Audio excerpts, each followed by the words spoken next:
फिर यहोवा ने हारून से कहा कि पवित्र स्थान के अधर्म का भार तुझ पर और तेरे पुत्रों और तेरे पिता के घराने पर होगा, और तुम्हारा याजक कर्म के अधर्म का भार भी तेरे पुत्रों पर होगा।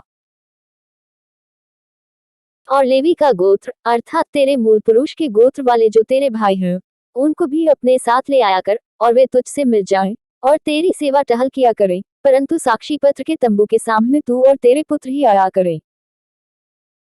जो तुझे सौंपा गया है उसकी और सारे तंबू की भी वे रक्षा किया करें, परंतु पवित्र स्थान के पात्रों के और वेदी के समीप न आए, ऐसा न हो कि वे और तुम लोग भी मर जाओ। सो वे तुझसे मिल जाएं और मिलाप वाले तंबू की सारी सेवकाई की वस्तुओं की रक्षा किया करें, परंतु जो तेरे कुल का न हो वह तुम लोगों के समीप न आने पाए। और पवित्र स्थान और वेदी की रखवाली तुम ही किया करो, जिससे इस्राएलियों पर फिर कोप न भड़के।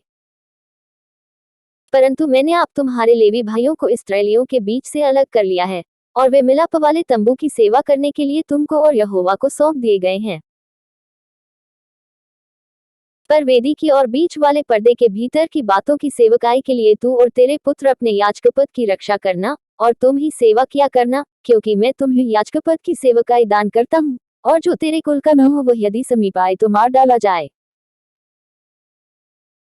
फिर यहोवा ने हारून से कहा, सुन, मैं आप तुझको उठाई हुई भेंट सौंप देता हूँ, अर्थात इस्राएलियों की पवित्र की हुई वस्तुएं जितनी हो उन्हें मैं तेरा अभिषेक वाला भाग ठहराकर तुझे और तेरे पुत्रों को सदा का हक करके दे देता हूँ।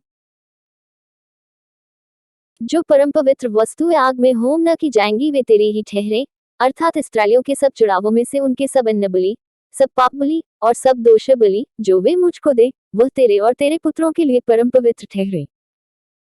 उनको परम पवित्र वस्तु जानकर खाया करना, उनको हर एक पुरुष खा सकता है, वे तेरे लिए पवित्र हैं। फिर ये वस्तुएं भी तेरी ठहरे, अर्थात जितनी भेंट इस्राएली हिलाने के लिए दे, उनको मैं तुझे और तेरे बेटे बेटियों को सदा का हक करके दे देता हूँ, तेरे घराने में जितने शुद्ध हों वह उन्हें खा सकेंगे। फिर उत्तम से उत्तम नया दाख मधु और गेहूं अर्थात इनकी पहली उपज जो वे यहोवा को दे, वह मैं तुझको देता हूँ। उनके देश के सब प्रकार की पहली उपज जो वे यहोवा के लिए ले आए, वह तेरी ही ठहरे, तेरे घराने में जितने शुद्ध होंगे उन्हें खा सकेंगे। इस्राएलियों में जो कुछ अर्पण किया जाए वह भी तेरा ही ठहरे। सब प्राणियों में से जितने अपनी अपनी माँ के पहिलौए हों, जिन्हें लोग यहोवा के लिए चढ़ाएं, चाहे मनुष्य के चाहे पशु के पहिलौए हों, वे सब तेरे ही ठहरे, परंतु मनुष्यों और अशुद्ध पशुओं के पहिलौठों को दाम लेकर छोड़ देना। और जिन्हें छुड़ाना हो, जब वे महीने भर के हों तब उनके लिए अपने ठहराए हुए मूल के अनुसार, अर्थात पवित्र स्थान के 20 गेरा के शेकेल के हिसाब से 5 शेकेल लेके उन्हें छोड़ना। पर गाय व भेड़ी व बकरी के पहिलौए को न छोड़ना, वे तो पवित्र हैं। उनके लोहू को वेदी पर छिड़क देना और उनकी चर्बी को हव्य करके जलाना, जिससे यहोवा के लिए सुखदायक सुगंध हो। परंतु उनका मांस तेरा ठहरे, और हिलाई हुई छाती और दाहिनी जांघ भी तेरा ही ठहरे।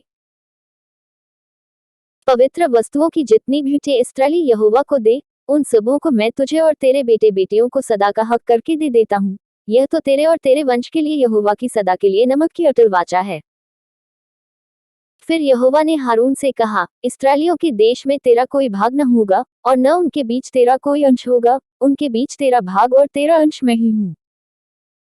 फिर मिलाप वाले तंबू की जो सेवा लेवी करते हैं उसके बदले में उनको इस्राएलियों का सब दशमांश उनका निज भाग कर देता हूँ। और भविष्य में इस्राएली मिलाप वाले तंबू के समीप न आए, ऐसा न हो कि उनके सिर पर पाप लगे और वे मर जाएं। परंतु लेवी मिलाप वाले तंबू की सेवा किया करें, और उनके अधर्म का भार वे ही उठाया करें। यह तुम्हारी पीढ़ियों में सदा की विधि ठहरे, और इस्राएलियों के बीच उनका कोई निज भाग न होगा। क्योंकि इस्राएली जो दशमांश यहोवा को उठाई हुई भेंट करके देंगे, उसे मैं लेवियों को निज भाग करके देता हूँ, इसीलिए मैंने उनके विषय में कहा है कि इस्राएलियों के बीच कोई भाग उनको न मिले। फिर यहोवा ने मूसा से कहा, तू लेवियों से कह कि जब जब तुम इस्राएलियों के हाथ से वह दशमांश लो जिसे यहोवा तुमको तुम्हारा निज भाग करके उनसे दिलाता है, तब तब उसमें से यहोवा के लिए एक उठाई हुई भेंट करके दशमांश का दशमांश देना। और तुम्हारी उठाई हुई भेंट तुम्हारे हित के लिए ऐसी गिनी जाएगी जैसा खलिहान में का अन्न व रसकुंड में का दाखरस गिना जाता है। इस रीति तुम भी अपने सब दशमांशों में से जो इस्राएलियों की ओर से पाओगे, यहोवा को एक उठाई हुई भेंट देना, और यहोवा की यह उठाई हुई भेंट हारून याजक को दिया करना।